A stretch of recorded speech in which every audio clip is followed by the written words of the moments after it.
so it doesn't, make any difference. Your lips never quite make the right words, do they? Well, that's where the difficulty lies, you see. I mean, in order to...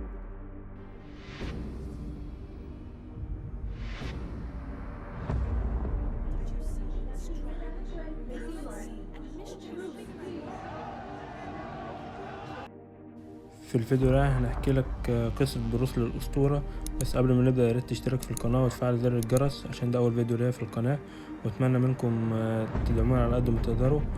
ولو في حاجة عايزين نحكيها الفيديو الجاي اكتبوها في الكومنتات. يلا نبدأ بالقصة. في يوم 27 سنة 1940 في عز الحرب العالمية التانية اتولد طفل في مستشفى صغيرة في سان فرانسيسكو اللي هو أمريكا. الطفل ده كان اسمه لي جون فان، بس العالم كله بعد كده عرفه باسم واحد بس اللي هو اسمه بروس لي. أبوه كان ممثل مسرحي صيني اسمه لي هون شون، كان بيشتغل مع فرق أوبرا صينية مشهورة. وأمه كانت غريس هو، كانت من عيلة غنية ومختلطة الأصل فيها أوروبيين وصينيين. ورغم ان بروس لي اتولد في امريكا، العيلة رجعت بعد كده على هونج كونج، وهناك بدأت الحكاية والحقيقة.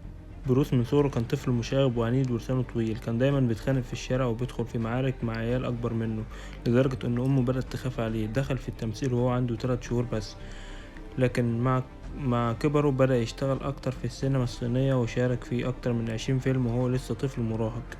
بس رغم شهرته كان معروف في الحي انه بلطجي صغير.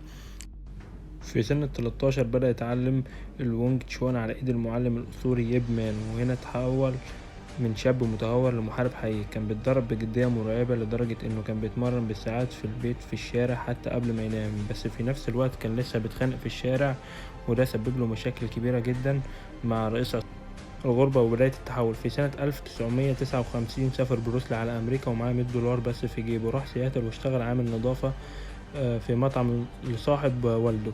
بس بروس لي ما كانش جاي عشان يغسل صحون. دخل الجامعة ودرس الفلسفة، وكان بيحب يربط دايما بين الفكر والجسم. فتح أول مدرسة للفنون القتالية، وكان بيعلم الأمريكان والكوريين والسود والبيض. حاجة وقتها كانت صدمة للصينيين اللي كانوا شايفين إن الأسرار الصينية منفعش تخرج برا الصين. بدأت تحصل مشاكل وتحديات، واتخانق مع ناس من المجتمع الصيني في أمريكا وقالوا له لو كسبتنا في القتال كمل تعليم الغرباء، ولو خسرت تقفل كل حاجة.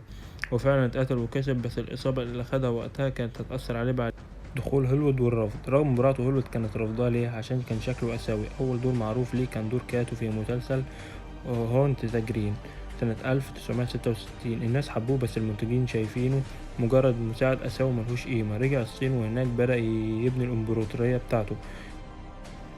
في أول السبعينات بروس عمل أول فيلم ليه كبير اللي هو ذا بيج بوس، كسر الدنيا وحقق أرباح خرافية. بعده عمل فاست اوف فوري، وبعد كده عمل واي اوف دراجون اللي أخرجه بنفسه.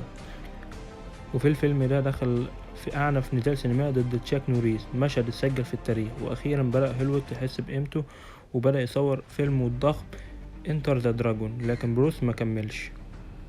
المرض والموت الغامض. في مايو 1973 بروس وقع فجأة مغشى عليه. الأطباء قالوا عنده وزمة في المخ، تضخم في أنسجة الدماغ، أخذ أدوية وفكروا إن حالته اتحسنت. يوم 20 يوليو 1973 بروس كان في بيت ممثلة اسمها بيتي، كان بيجهزوا الفيلم، وقال لها انه تعبان. اخذ مسكن وراح ينام ومصحاش. مات وعنده 32 سنة. الدكاترة قالوا انها حساسية من الدواء، بس النظريات بتقول بقت اكتر من كده. في نظريات بتقول انه اتسمم او اتقتل او ضغط من المافيا او لعنة او جسمه انهار من كتر التمرينات، ومحدش عارف للنهاردة بروس لي مات ازاي وايه الحقيقة اللي ورا موته. بروس لي مات، بس مبادئه وافلامه والفلسفة القتالية بتاعته فضلت عايشة. ابنه براند لي كمل بعده، لكنه مات بطريقة غريبة وهو بيصور فيلم ذا كراو. بس التنين الحقيقي لسه بيعيش في كل مقاتل وكل ممثل وكل طفل شافه بيطير في الهواء وبيصرخ وبيقول واتشاو. واتمنى ان الفيديو يكون عجبكم، واي حاجة انتوا عايزينها احكيها تاني اكتبوها في الكومنتات، وان شاء الله الفيديو الجاي اعمل لكم اللي انتوا عايزينه كله. وسلام.